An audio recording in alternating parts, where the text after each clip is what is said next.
Très beau spectacle, un peu court, mais bon, bien animé. Très beau, un beau spectacle pyrotechnique. Très émouvant et vraiment, ça m'a donné la chair de poule. J'ai eu les pleurs aux yeux au moment de la guerre de 14-18. Là. La couleur et puis ça résonnait sur les cimetières. Pour une soirée, les hauteurs de Mouchamps se sont fait gradin naturel d'un spectacle, d'un hommage populaire à la mémoire de Georges Clemenceau. Georges Clemenceau est né le 28 septembre 1841 à Mouilleron-en-Parède. L'homme de 1914 qui va dans les tranchées à la rencontre des soldats, l'homme aussi qui est revenu en Vendée, cet homme qui a été si important pour la France. Donc vous avez énormément de choses à dire. Et le plus difficile, c'est justement de faire le tri dans tout ça. C'est-à-dire de ne retenir que le principal, sachant que ce principal doit être dans un spectacle comme le nôtre le fil directeur.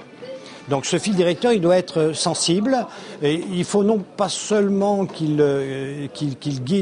doit guider le spectacle, et en même temps, il faut qu'il soit à la hauteur, y compris de l'émotion. Je voulais que la terre parle, parce que le feu d'artifice, ça parle.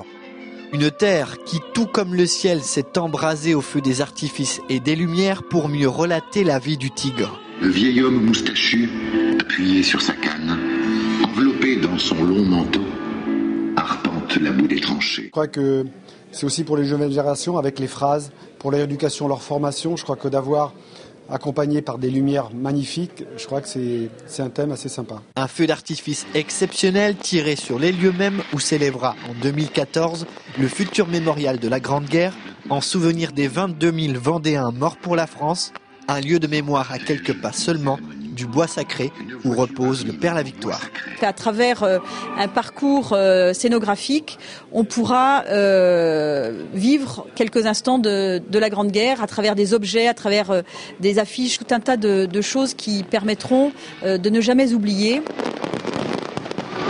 Winston Churchill, admiratif, disait de lui: dans la mesure où un simple mortel peut incarner un grand pays, Georges Clemenceau a été la France.